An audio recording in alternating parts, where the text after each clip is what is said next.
پھر کیا ہوا؟ پاکستان پہ جرمانے کی تلوار لٹک گئی۔ یہی وہ نقطہ ہے جو اس پوری کہانی میں بہت اہم ہے، کیونکہ پاکستان کو روزانہ $1 ملین جرمانہ ہو رہا تھا اور بعد میں ایران نے $18 ارب جرمانے کی بات بھی کی۔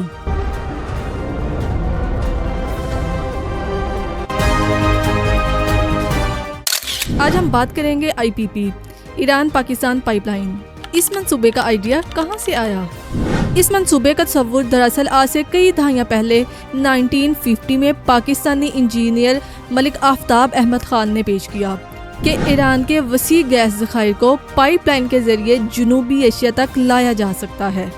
بعد میں 1989 میں اس خیال نے باقاعدہ منصوبے کی شکل اختیار کرنا شروع کی اور ایران، پاکستان اور بھارت کے درمیان ایک ایسی گیس راہداری کا تصور پیش کیا جو خطے کی توانائی ضروریات کو پورا کر سکتی تھی۔ 1990 کی دہائی میں بھارت باقاعدہ طور پر اس منصوبے میں شامل ہو گیا، کیونکہ بھارت کو بھی توانائی چاہیے تھی، پاکستان کو گیس کی اشد ضرورت تھی اور ایران وہ اپنی گیس بیچنا چاہتا تھا۔ تینوں ممالک کو اس منصوبے میں فائدہ نظر آ رہا تھا۔ اس وقت اس منصوبے کو Iran Pakistan India pipe line یا پیس پائپ لائن کہا جاتا تھا، لیکن پھر 2008 میں بھارت اس منصوبے سے الگ ہو گیا۔ ریزنز: امریکہ کا دباؤ، سیکیورٹی خدشات، قیمتوں پر اختلاف۔ اس کے علاوہ امریکہ کے ساتھ بھارت کا سول نیوکلیئر معاہدہ۔ بھارت کے نکلنے کے بعد یہ منصوبہ صرف ایران پاکستان پائپ لائن رہ گیا۔ اصل معاہدہ کب ہوا؟ پاکستان اور ایران نے 24 مئی 2009 کو گیس خریدنے کا معاہدہ کیا، پھر 16 مارچ 2010 کو فائنل آپریشنل معاہدہ ہوا۔ دونوں ممالک نے فیصلہ کیا کہ 2014 تک یہ پائپ لائن مکمل کی جائے گی۔ پائپ لائن کی لمبائی: اس منصوبے کی مجموعی لمبائی تقریباً 2775 کلومیٹر رکھی گئی۔ اس میں سے تقریباً 1150 کلومیٹر حصہ ایران کے اندر تعمیر ہونا تھا، جبکہ تقریباً 780 کلومیٹر طویل پائپ لائن پاکستان میں بچھائی جانی تھی۔ باقی فاصلہ ابتدائی منصوبے میں بھارت تک توسیع کے لیے رکھا گیا، کیونکہ اس وقت بھارت بھی اس منصوبے کا حصہ تھا۔ یہ پائپ لائن ایران کے دنیا کے سب سے بڑے گیس ذخائر میں سے ایک یعنی ساؤتھ پارس گیس فیلڈ سے شروع ہونی تھی۔ وہاں سے گیس ایران کے صوبہ سیستان اور بلوچستان کے راستے پاکستان کی سرحد میں داخل ہوتی، پھر پاکستانی بلوچستان کے مختلف علاقوں سے گزرتی ہوئی سندھ تک پہنچتی اور آخر میں پنجاب کے شہر ملتان تک جاتی۔ اس منصوبے کا مقصد یہ تھا کہ ایران کی قدرتی گیس براہ راست پاکستان کے صنعتی اور شہری مراکز تک پہنچ سکے اور پاکستان کے بڑھتے ہوئے توانائی بحران کو کم کیا جا سکے۔ پاکستان کو کتنی گیس ملنی تھی؟ اس منصوبے کے تحت پاکستان کو روزانہ تقریباً 750 ملین سے 1 بلین کیوبک فیٹ قدرتی گیس ملنی تھی۔ ماہرین کے مطابق یہ مقدار پاکستان کی روزانہ گیس کی ضرورت کا ایک بڑا حصہ پورا کر سکتی ہے اور ملک میں صنعتوں، بجلی گھروں، گھریلو صارفین کو کافی حد تک ریلیف مل سکتا تھا۔ جب یہ منصوبہ تیار کیا گیا تو اس کی ابتدائی لاگت تقریباً $7.5 بلین لگائی گئی۔ بعد میں مہنگائی، سیکیورٹی اخراجات اور تعمیراتی لاگت میں اضافے کے باعث اس کے تخمینے میں مزید اضافہ ہونے کی باتیں بھی سامنے آئیں۔ پاکستان کے حصے کی تعمیر پر تقریباً 3 سے 4 بلین ڈالرز خرچ آنے کا اندازہ لگایا گیا۔ ایران نے اپنا حصہ کیسے مکمل کیا؟ ایران نے اس منصوبے کو اپنی توانائی کے برآمدی حکمت عملی کا اہم حصہ سمجھتے ہوئے تقریباً $2 ارب خرچ کر کے اپنی سرحد تک پائپ لائن مکمل کر لی۔ ایران کا موقف تھا کہ اس نے اس معاہدے کے تحت اپنی ذمہ داری پوری کر دی ہے، اب پاکستان کو بھی اپنا حصہ جلد از جلد مکمل کرنا چاہیے تاکہ گیس کی فراہمی شروع ہو سکے۔ مارچ 2013 میں پاکستان کے اس وقت کے صدر آصف علی زرداری اور ایران کے صدر محمود احمدی نے اس پروجیکٹ کا مشترکہ افتتاح کیا۔ اس موقع پر دونوں رہنماؤں نے اعلان کیا کہ یہ منصوبہ نہ صرف دونوں ممالک کے تعلقات میں نئی جان ڈالے گا بلکہ پاکستان کے توانائی بحران کے خاتمے میں بھی تاریخی کردار ادا کرے گا۔ لیکن پھر منصوبہ رک کیوں گیا؟ افتتاح کے باوجود منصوبہ آگے نہ بڑھ سکا۔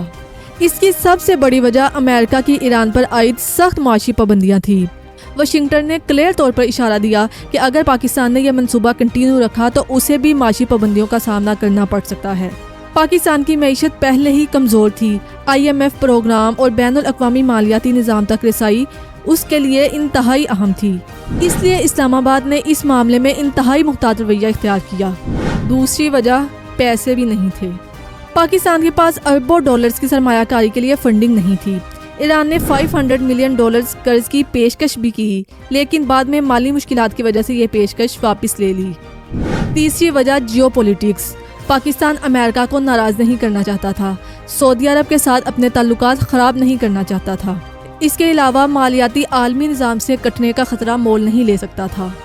یہیں سے اس منصوبے کی مشکلات بڑھتی چلی گئیں۔ پھر کیا ہوا؟ پاکستان پہ جرمانے کی تلوار لٹک گئی۔ یہی وہ نقطہ ہے جو اس پوری کہانی میں بہت اہم ہے۔ معاہدے میں ایک شق موجود تھی جسے ٹیک اور پلے کاز کہا جاتا ہے۔ اس شق کے مطابق اگر ایک فریق اپنی ذمہ داری پوری کر دے اور دوسرا فریق منصوبہ مکمل نہ کرے تو متاثرہ فریق ہرجانے یا جرمانے کا مطالبہ کر سکتا ہے۔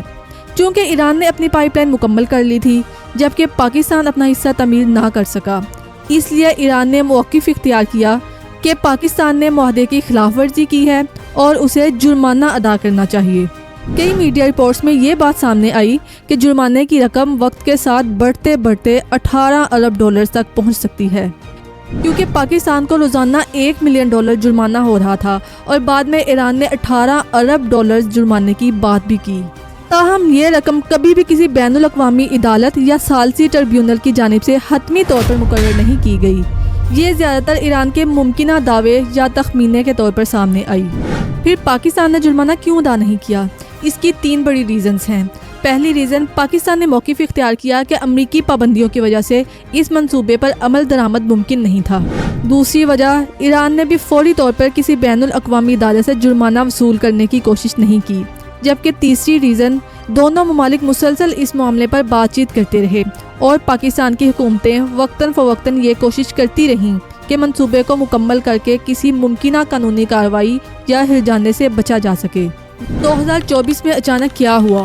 فروری 2024 میں پاکستان نے منصوبے کے پہلے مرحلے تقریباً 80 کلومیٹر پائپ لائن کی منظوری دے دی، کیونکہ ایران قانونی کارروائی کر رہا تھا اور پاکستان اس جرمانے سے بچنا چاہتا تھا۔ آج یہ منصوبہ دوبارہ کیوں زیر بحث ہے؟ آج جب ایران پر پابندیوں میں نرمی آ رہی ہے اور ایران امریکہ تعلقات بہتر ہو رہے ہیں تو یہ منصوبہ دوبارہ زندہ ہو سکتا ہے، اور یہی وجہ ہے کہ ایران کے صدر مسعود پزشکیان کے حالیہ دورہ پاکستان کو اس منصوبے کے تناظر میں بھی دیکھا جا رہا ہے۔ 17 سال، اربوں ڈالرز، درجنوں ملاقاتیں اور بے شمار فائدے، لیکن Iran Pakistan gas pipeline آج بھی ابھی تک ایک خواب ہے۔ سوال یہ ہے، کیا ایران امریکہ تعلقات میں بہتری اس خواب کو حقیقت بنا دے گی، یا یہ منصوبہ ہمیشہ کے لیے مڈل ایسٹ کی سب سے بڑی نامکمل توانائی کی کہانی بن کر رہ جائے گا؟ چینل کو سبسکرائب کیجئے، اپنی رائے کا اظہار کمنٹ باکس میں ضرور کیجئے۔